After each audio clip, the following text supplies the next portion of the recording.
Hello everyone, इस video में मैं डिस्कस करने जा रहा हूँ चैप्टर फर्स्ट जो है कुमार मित्तल का।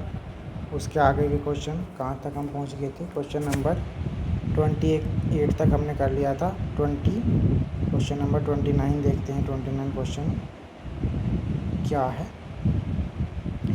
एक स्थान पर 1000 न्यूटन प्रति कूलाम का वैद्युत क्षेत्र पूर्व की ओर है।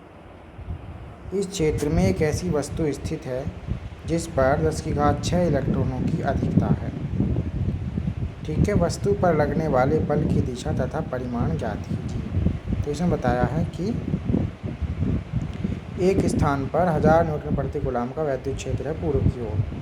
तो देख लेते हैं। इधर नॉर्थ है, इधर साउथ, इधर ईस्ट और इधर वेस्ट। 1000 न्यूटन प्रति कूलाम का वैद्युत क्षेत्र इस दिशा में है। ठीक है, इस क्षेत्र में एक ऐसी वस्तु स्थित है जिस पर 10⁶ इलेक्ट्रॉनों की अधिकता है। तो सबसे पहले लिखते हैं हमें गिवन क्या है। ई हमको गिवन है, ई है 1000 न्यूटन प्रति कूलाम और 10⁶ इलेक्ट्रॉनों की अधिकता है। इसका मतलब आवेश का हमें पता चल गया। यहाँ से आवेश है 10⁶ इलेक्ट्रॉन, यानी कि माइनस 10⁶ गुणा 1.6 गुणा 10⁻⁻19 कूलाम। ठीक है जी, तो इसे ऐसे रख लेते हैं। अब हमें क्या निकालना है, वस्तु पर लगने वाले बल की दिशा तथा परिमाण। तो F बराबर QE फॉर्मूला होता है, इससे हम इसे निकालने की कोशिश करेंगे। तो क्या है, Q की वैल्यू रखते हैं सबसे पहले -10⁻6 गुणा 1.6 गुणा 10⁻⁻19 और E की वैल्यू है 1000। तो ये आता है दोस्तों -1.6। तो न्यूमेरिकल वैल्यू तो 1.6 ही है, बाकी सारी पावर्स हैं। तो 6 -19 और 10⁻1000 को लिख लेते हैं +3। तो ये आता है दोस्तों 1.6 गुणा 10⁻10 न्यूटन।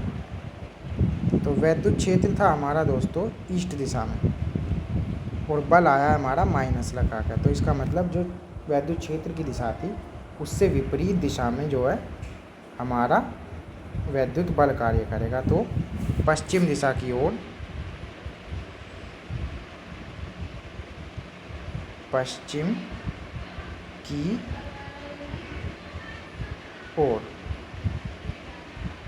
ठीक है, इस तरह से ये क्वेश्चन कंप्लीट हो जाता है। बल की वैल्यू आती है -1.6 10⁻10 न्यूटन। माइनस अगर लगा दिया है तो फिर पश्चिम वगैरह उसमें बताने की ज़रूरत नहीं है। उसका मतलब है कि जिस दिशा में वैद्युत क्षेत्र है उसके विपरीत दिशा में वैद्युत बल कार्य करता है।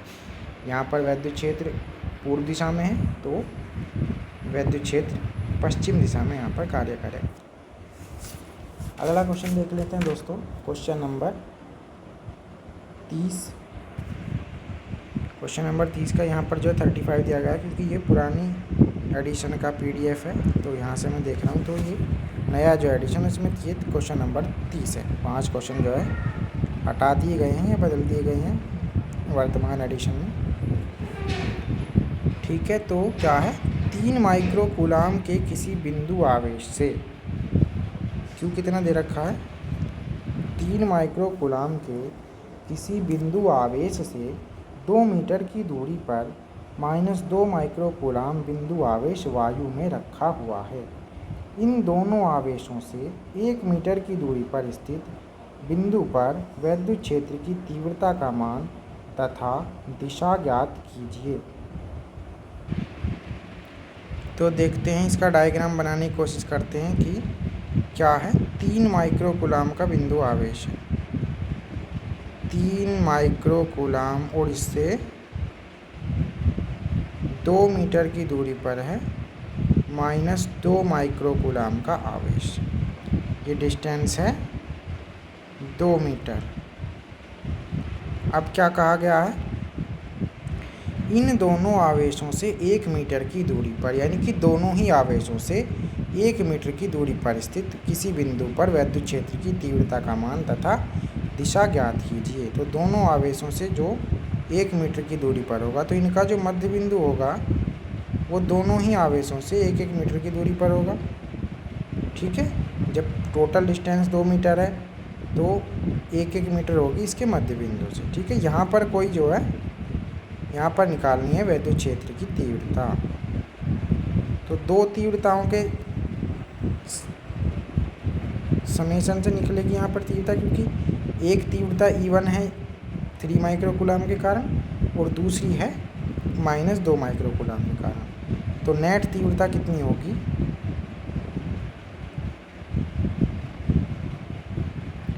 नेट तीव्रता होगी E E1 plus E2। E1 हमने मान लिया 3 माइक्रोकूलाम के कारण है और E2 है -2 माइक्रोकूलाम के। तो रखता हूँ फॉर्मूले में 1/4 pi epsilon naught Q/r²। Q है 3 माइक्रोकूलाम, 3 माइक्रोकूलाम अपॉन r² की वैल्यू है 1 metre square, plus 1/4 pi epsilon naught Q/r²। Q है दोस्तों 2 माइक्रोकूलाम। ठीक है, और बीच की डिस्टेंस है 1 मीटर। एक बार ये समझ लेते हैं किस तरह से जो है विद्युत क्षेत्र की तीव्रता इनकी होगी। देखिए +3 माइक्रोकूलाम जो आवेश है, विद्युत क्षेत्र की तीव्रता इससे बाहर की तरफ होगी E1 इस तरह से, और ये -2 माइक्रोकूलाम जो आवेश है इसके कारण भी विद्युत क्षेत्र की तीव्रता इसी दिशा में होती है, यानी कि E1 और E2 की वैल्यू दोनों एक ही दिशा में है। तो इन दोनों के जो मान हैं वो जुड़ जाते हैं। ठीक है, तो 3 और 2।